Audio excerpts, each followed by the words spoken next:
Have you ever walked away from a conversation feeling drained, even though nothing serious happened? No one yelled, no one insulted you, no one broke anything, but something inside you was broken. Your chest tightened. Your mind kept replaying every word, trying to figure out where the hit happened. And the worst part, you can't even explain it. You only know that you entered as one person and left feeling smaller. If that has happened to you, listen carefully. You are not overreacting. You are not crazy, and you are not weak. What you felt was real. Today we're going to talk about one of the most destructive and silent forces that exist, toxic people. But not through empty phrases like walk away or just be positive. We're going into real psychology, real strategy, how they operate, and how to stop being their fuel. Because there is a brutal truth no one says out loud. Being kind to the wrong person is not a virtue, it is a vulnerability. And today that ends. Most people make the same fatal mistake. They believe the toxic person feels the way they do. That if they explain their pain, the other person will understand. That if they are patient, kind, and mature, everything will improve. No, you see connection. They see advantage. You see trust. They see access. You reveal wounds. They store ammunition. They do not always do it consciously. Many of them never even analyze themselves. But the way they relate to others revolves around control. And while you seek peace, they seek reaction. That is the difference. There is something beautiful in you. Your ability to understand, to listen, to put yourself in someone else's place. In healthy people, that is a gift.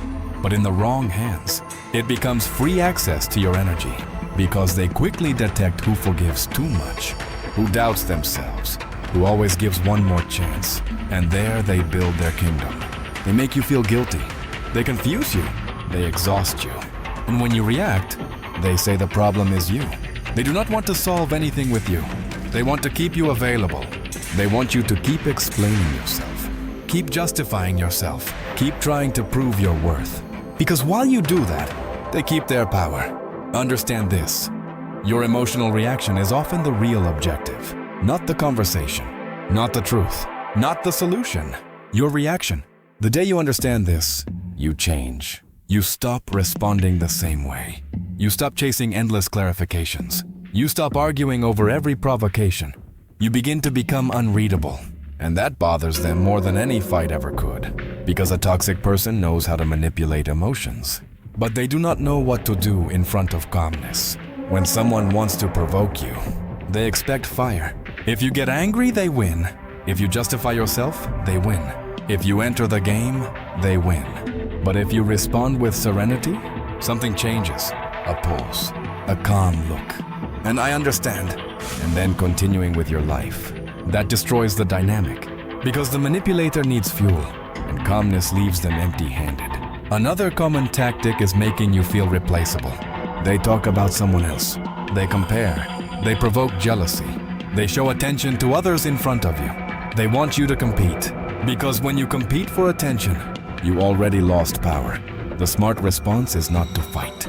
It is to emotionally withdraw from the game. Do not show jealousy. Do not complain. Do not beg for space. Because you should never compete for a place you naturally deserved already. Many people tell everything to anyone. Their fears, their plans, their insecurities, their recent wounds. And then they are surprised when it is used against them. Not everyone deserves access to your inner world. Privacy is not coldness, it is dignity. It is intelligence. It is understanding that not everyone listens to help you. Some listen to archive you. Here comes a deep truth. Sometimes you do not miss the person. You miss the cycle, the good moments between the chaos, the calm after the tension, the approval after the rejection. That creates emotional addiction. That is why you go back. That is why you doubt. That is why you romanticize what was bad. It is not always love. Many times, it is withdrawal. There are battles that are not won by talking more. They are won by removing access. Less availability, less explanation, less presence, not as punishment, as a boundary. When someone believes you will always be there, they treat you like an infinite resource, and what feels infinite is often wasted. That is why sometimes the greatest act of self-respect is distance. Many people dream of proving something to them, of making them see what they lost, of making them suffer the same way. But true victory is not that. True victory is this. One day they stop occupying space in your mind. While they repeat patterns, you build peace. While they manipulate, you evolve.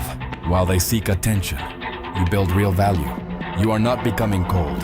You are becoming selective. You are not closing yourself off. You are protecting yourself. You are not losing sensitivity. You are gaining discernment. And that changes life. Because a person who feels deeply, but no longer gives themselves to just anyone, is dangerous in the best possible way. You were never too sensitive. You were never the problem. You simply trusted someone who did not know how to value trust. And now you are learning something many never learn. Not everyone who enters your life deserves to stay. So the next time someone tries to reduce you in silence, remember this. You do not have to prove anything. You do not have to react to everything. You do not have to save someone who enjoys destroying. Sometimes the greatest power is leaving intact. If this video opened your eyes, write in the comments, I reclaim my power. True strength is not destroying enemies. It is becoming someone they can no longer touch.